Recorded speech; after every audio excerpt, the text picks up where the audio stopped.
Setelah berhasil meredam Khodam Maung yang merasuki Ujang, Sukardi dan dua petapa gendeng pun membawa Ujang dan sahabat-sahabatnya menuju pulau terpencil tempat persembunyian Sukardi. Setibanya di sana, mereka bingung harus berbuat apa lantaran kondisi Ujang dan sahabat-sahabatnya saat itu memang sangat kritis pasca pertarungan mereka dengan Arka dan 5 panglima Lati Ireng. Terlebih, Rawin dan Cakra tak memiliki kemampuan untuk mengobati mereka. Cakra sempat menyarankan Sukardi untuk membawa mereka keluar pulau dan mencari tabib yang mampu mengobati luka-luka yang bersarang di tubuh Ujang dan sahabat-sahabatnya. Namun Sukardi menolak tawaran Cakra karena bagaimanapun Bapak Ujang itu tahu betul watak dan tabiat rimba yang pendendam. Tentu saja ia akan murka menerima kenyataan bahwa kelima panglimanya telah gagal meringkus murid-murid Abah Gufron. Tak lama kemudian Cakra merasakan kehadiran penyusup yang berhasil menembus pagar gaib di sekeliling pulau. Kedua petapa gendeng segera melacak sosok penyusup itu. Tapi anehnya, Cakra yang merasakan aura si penyusup merasa kesulitan melacaknya. Ia menjelaskan bahwa sosok penyusup yang menembus pagar gaibnya bukan orang sembarangan, karena aura si penyusup yang dirasakan Cakra selalu berpindah-pindah. Dua petapa gendeng itu pun memutuskan kembali menemui Sukardi. Saat mereka kembali ke gubuk, tanpa diduga, sosok penyusup yang mereka cari rupanya sedang duduk santai di depan gubuk bersama Sukardi.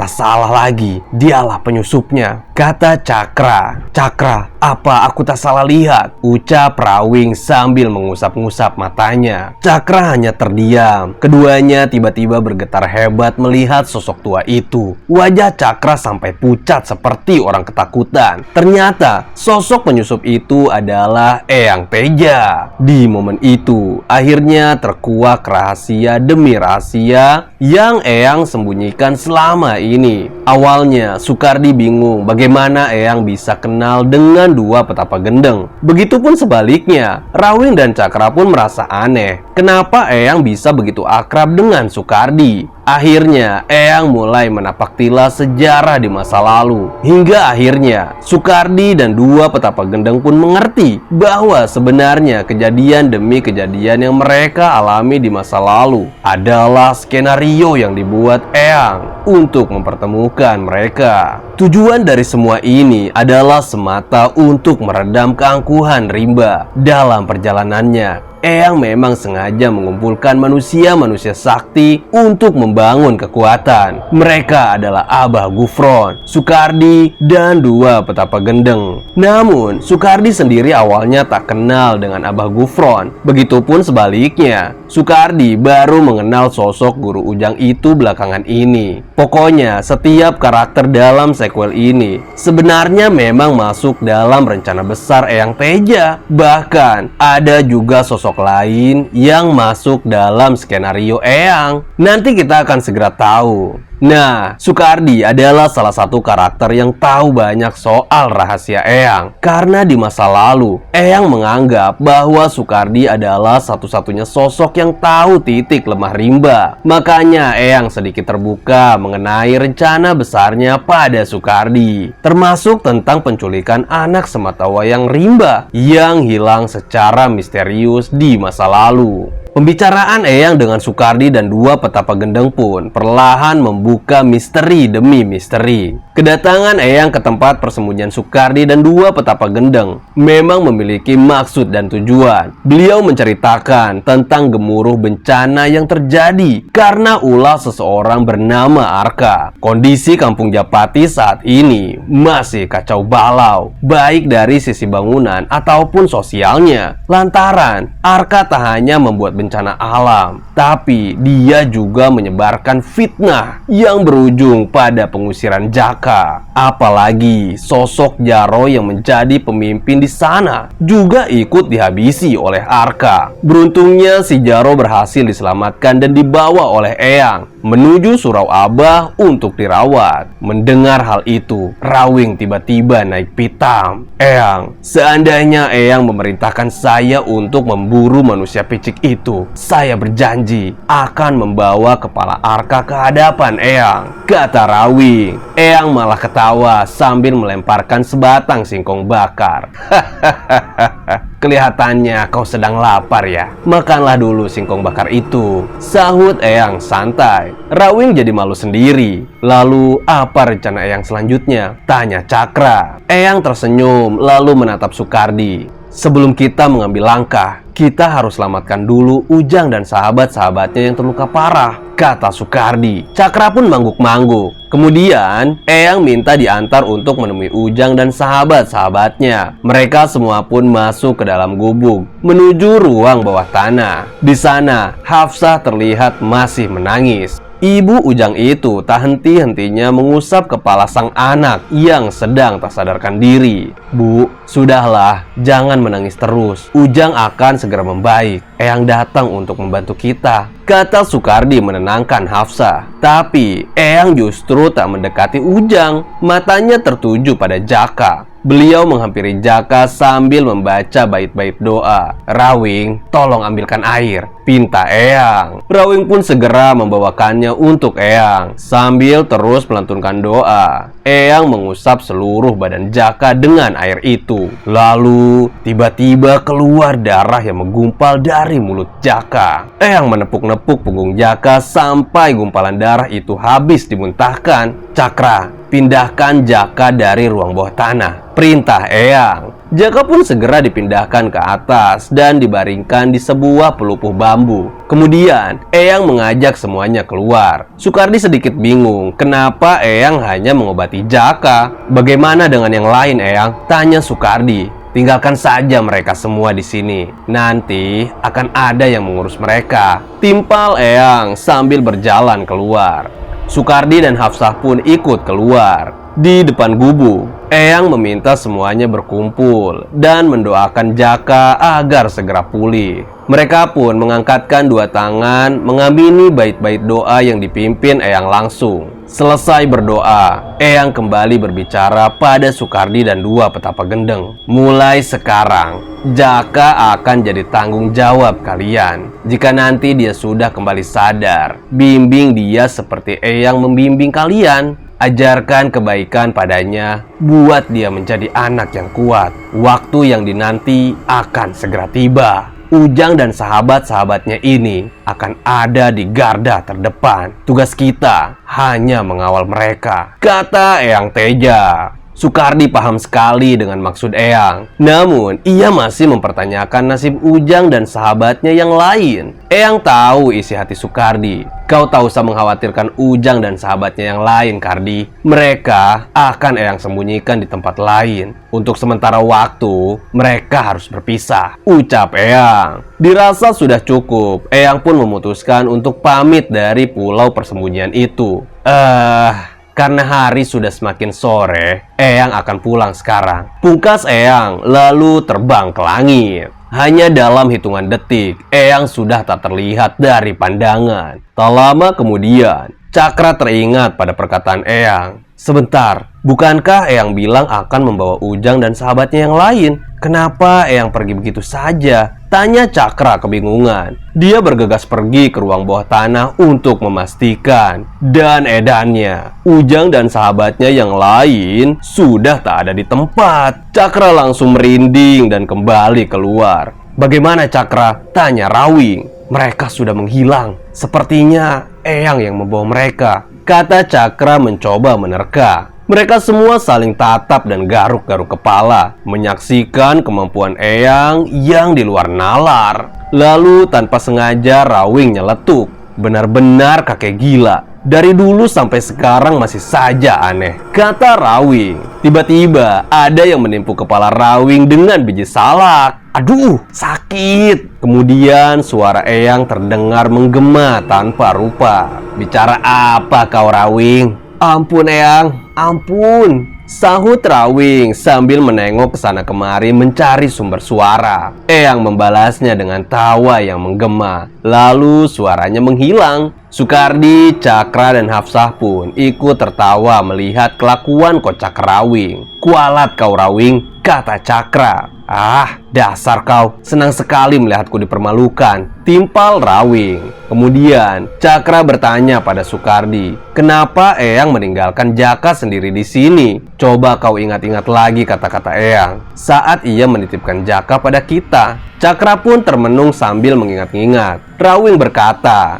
"Kalau tak salah, tadi Eyang sempat bilang agar kita menjaga Jaka dan membuatnya lebih kuat," ucap Rawing. "Kau benar, Rawing," kata Sukardi. Ya, secara tidak langsung sebenarnya Eyang memang memerintahkan Sukardi dan dua petapa gendeng untuk mendidik Jaka agar ia menjadi pendekar tangguh di masa depan. Seperti yang Eyang bilang, kalau anak-anak muda inilah yang akan menjadi garda terdepan menghadapi rimba. Mungkin Eyang sedang menyusun strategi perang, ucap Sukardi. Mulai sekarang, Jaka akan tinggal bersama Sukardi dan dua petapa gendeng untuk menimba ilmu kanuragan yang lebih tinggi. Cerita beralih ke Surau Abah. Setelah 3 hari dirawat oleh Nyi Karsi, kondisi Tuan Jaro dan para pasukan gendis berangsur membaik. Begitupun dengan Abah yang sempat jatuh sakit karena kelelahan. Tak butuh waktu lama bagi Nyi Karsi untuk menyembuhkan mereka semua. Racikan obat herbal yang dibalut dengan ajian-ajian ketabiban milik Nyi Karsi berhasil membuat mereka siuman. Padahal luka yang bersarang di tubuh mereka lumayan parah. Tapi alhamdulillah, kini Jaro dan pasukan gendis sudah bisa beraktivitas normal. Tapi Abah meminta mereka untuk tetap tinggal di surau sampai yang kembali. "Terima kasih, Bah, sudah merawat saya dan yang lain.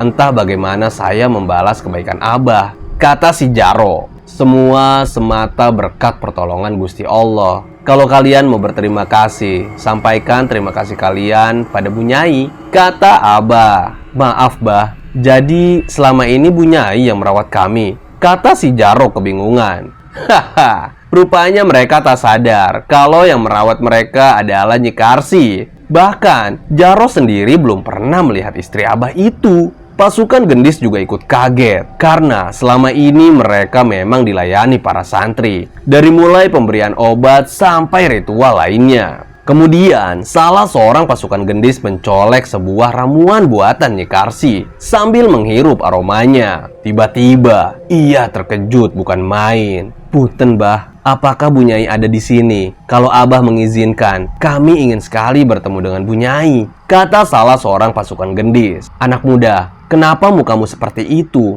Ada apa dengan ramuan itu?" tanya Jaro merasa bingung dengan gelagatnya. "Racikan obat ini terbuat dari minyak langka. Hanya orang-orang tertentu saja yang tahu cara membuatnya," kata anak muda itu. Rupanya pasukan gendis mulai mencium kesaktian Nyi Karsi. Mereka dapat mengenali aroma minyak langka yang terkandung dalam racikan obat buatan Nyi Karsi. Karena suasana jadi sedikit tegang, Abah mencoba mencairkannya. "Hahaha, kau terlalu berlebihan, anak muda. Itu hanya racikan biasa." "Tidak, Bah. Kami yakin ini adalah salah satu minyak langka di dunia ketabiban. Mohon izinkan kami bertemu dengan Nyi Karsi untuk sekedar berterima kasih pada beliau," kata anak muda itu. Soal itu Abah sedikit ragu karena Bu Nyai jarang sekali keluar rumah, kata Abah. Sebagaimana yang kita tahu, kalau Nyi Karsi memang bukan wanita biasa. Sejak masih kecil, kebiasaannya yang selalu menyendiri membuat Nyi Karsi sangat sulit ditemui. Anak muda itu pun tak sanggup memaksa. Sudah,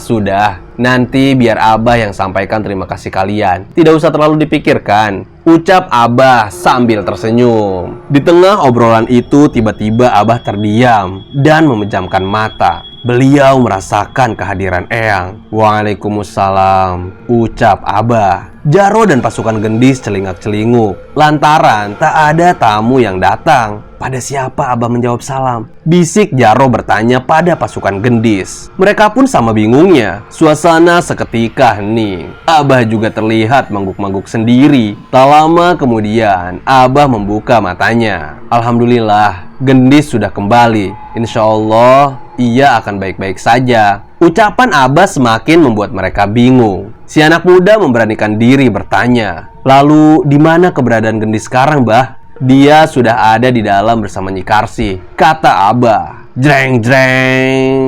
Seketika bulu kuduk mereka berdiri mendengar ucapan Abah. Jelas-jelas tak ada orang yang datang. Bagaimana bisa Gendis sudah berada di dalam rumah Abah? Lalu Abah beranjak masuk ke dalam rumah. "Tunggu sebentar, Abah mau masuk dulu," kata Abah. Mereka saling bertanya satu sama lain. "Tuan Jaro, apa kau melihat seseorang datang?" Si Jaro menggelengkan kepala. Wajah mereka benar-benar terlihat kebingungan. Tak lama kemudian Abah keluar lagi dengan membawa buntelan pakaian yang dipenuhi bercak darah. "Apa ini baju milik Gendis?" tanya Abah. Sontak mereka terkejut. Ternyata perkataan Abah bukan omong kosong. Gendis memang sudah di dalam rumah. "Benar, Bah, itu pakaian Gendis," jawab si anak muda dengan terbata-bata karena gugup. Abah pun meminta mereka untuk mencuci pakaian Gendis itu dan menguburnya. Sekarang Abah sudah mendapatkan perintah. Gendis juga sudah tiba di surau. "Besok pagi kalian harus pergi ke kampung Japati," kata Abah. Selain itu, Jaro dan pasukan Gendis juga akan diberi tugas di sana. Karena saat ini kondisi kampung Japati sedang kacau akibat ulah Arka yang tak hanya membuat bencana, ia juga menebar banyak fitnah hingga masyarakat saling cekcok satu sama lain. Sekarang timbul pertanyaan, kalau Gendis sudah tiba di surau, kemana Ujang dan Tono? Kini, Eyang membawa Tono ke sebuah puncak gunung yang terkenal angker. Hutan di sana benar-benar lebat. Tak ada satupun jalan setapak yang terlihat. Ini menandakan bahwa tempat itu tak terjamah manusia. Bahkan, masih banyak hewan liar pemakan daging yang berkeliaran. Tono dibungkus dengan kain hitam dan digantung menyerupai ayunan di atas pohon jati yang tinggi. Entah apa maksud Eyang menempatkan Tono di sana. Bisa saja Tono dilahap hewan buas yang mencari mangsa. Sebelum pergi, dengan keluhuran ilmunya, Eyang memanggil beberapa hewan penunggu hutan untuk berkumpul. Kemudian, Eyang memerintahkan hewan-hewan itu untuk menjaga Tono sampai ia siuman. Bahkan, Eyang sampai mengancam para hewan yang berani mengganggu Tono.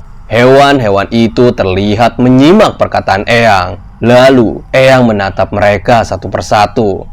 Kau Tutul, kemari," kata Eyang sambil menunjuk seekor macan tutul. "Aku titip anak ini. Kalau terjadi sesuatu padanya, kau yang akan kucari."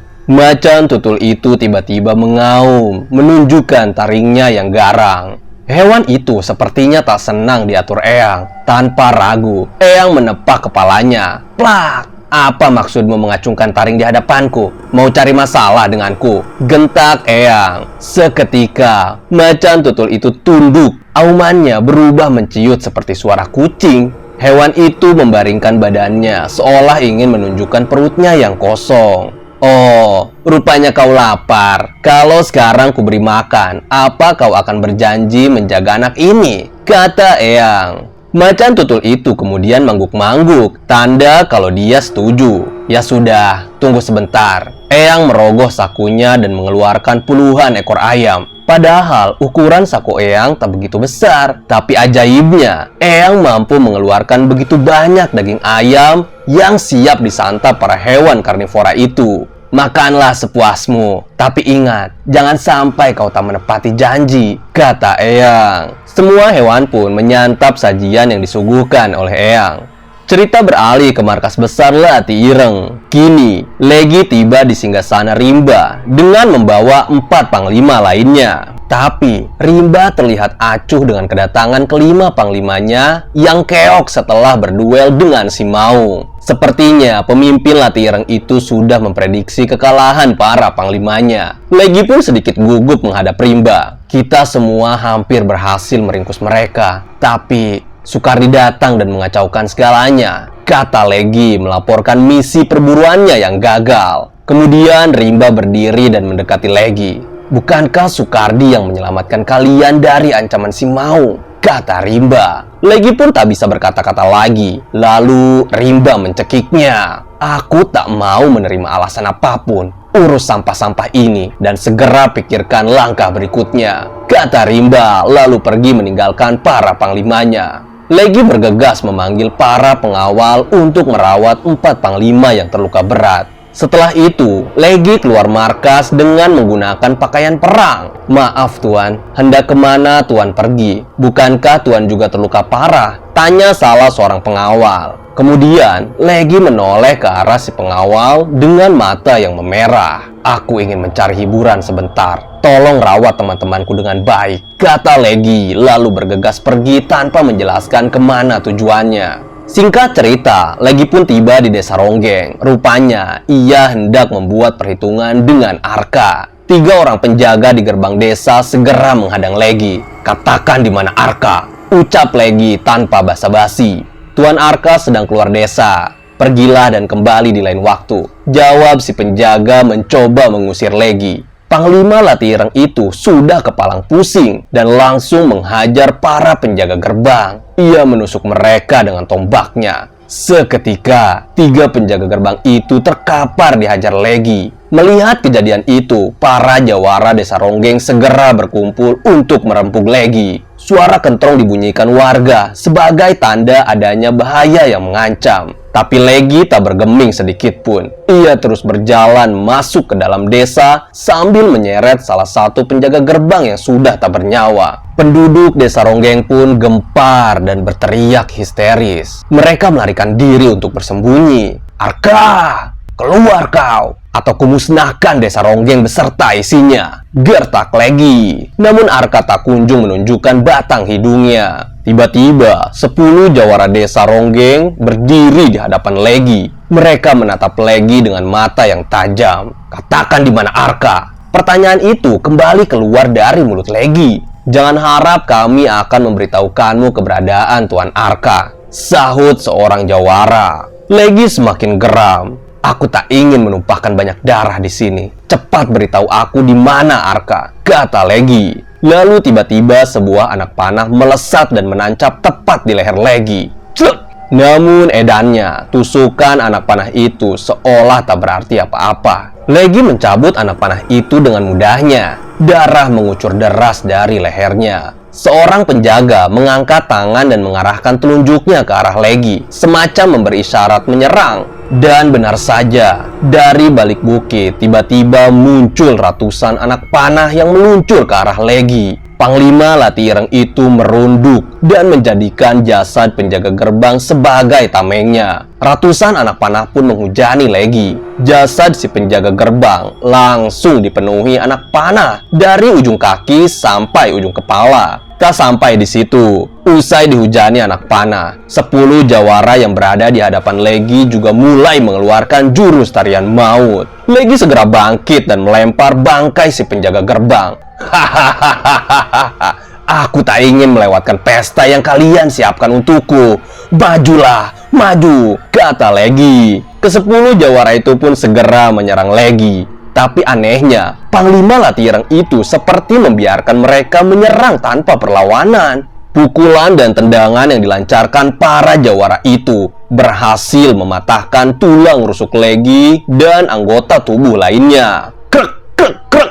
Hingga pada akhirnya, salah seorang dari mereka mencekik Legi dan menampar kepalanya hingga berputar 180 derajat. Ini benar-benar edan. Leher Legi hampir dibuat putus oleh serangan para jawara itu. Sang panglima pun tergeletak bersimbah darah. "Cepat gali kuburan untuk cecunguk ini. Kita buat prasasti besar di atasnya sebagai peringatan bagi siapa saja yang berani berulah di desa kita," ucap salah seorang jawara. Mereka pun bersorak-sorai. Akan tetapi, suasana mendadak hening ketika mereka mendengar suara tawa. Tubuh Legi yang remuk kembali berdiri dan pulih dengan sendirinya. Kepalanya terus tertawa sambil menggerakkan tangan dan kakinya. "Apa kalian sudah selesai?" kata Legi. Kemudian Legi bergerak bak kilat yang menyambar. Hanya dengan 1 kali serangan, kepala dari 10 jawara itu putus dengan mengerikan. Serangan Legi benar-benar tak terlihat. Panglima Latiireng itu mencabik-cabik ke 10 jawara hingga kulit dan daging mereka terkelupas. Tanah di sekitar arena pertarungan pun berubah menjadi merah. Legi sudah tak bisa diredam. Hingga akhirnya tubuh ke 10 jawara itu hancur tercabik cakaran Legi. Dengan nafasnya yang tersengal-sengal, Legi menatap para penduduk yang menonton dari kejauhan. Mereka berhamburan menyelamatkan diri ke hutan. Tapi Legi tak berhenti di sini. Ia menepak tanah hingga terjadi guncangan yang besar. Langit pun berubah menjadi gelap. Para penduduk yang berlarian tiba-tiba menjadi pingsan. Legi mengeluarkan sihirnya. Lelembut penghuni desa Ronggeng pun bermunculan dan meminta ampun pada Panglima Latireng itu. Mereka mengemis pada Legi agar ia menghentikan amukannya. "Katakan padaku, di mana Arka?" Sesosok makhluk gaib pun menunjuk ke sebuah danau tempat persembunyian Arka. Rupanya Arka berada di dalam air karena ketakutan. Tanpa pikir panjang, Legi menyelam ke dasar danau untuk memburu si pengecut itu. Tiba-tiba terjadi ledakan besar yang membuat air di danau itu tumpah ke daratan. Beberapa saat kemudian, Legi menepi ke darat sambil menyeret Arka yang sudah tak bernyawa. Ia berjalan ke alun-alun desa dan mengumpulkan semua penduduk desa Ronggeng. Jasad Arka pun digantung di sebuah pohon. "Mulai saat ini, desa Ronggeng harus tunduk di bawah kekuasaanku," gertak Arka. Semua penduduk desa Ronggeng dari bangsa manusia sampai lelembut akhirnya bersimpuh di hadapan Legi. Tak ada lagi yang berani melawan. Desa yang dikenal dengan tarian mautnya itu seketika tunduk di bawah Legi. Hari itu, desa Ronggeng benar-benar dibuat porak-poranda karena amukan sang panglima. Denda membara karena dikhianati Arka kini berujung petaka bagi seluruh penghuni desa Ronggeng. Demikian kisah Ujang kali ini. Jangan lupa subscribe ya. Terima kasih sudah menonton video ini. Salam Tilas Tapa.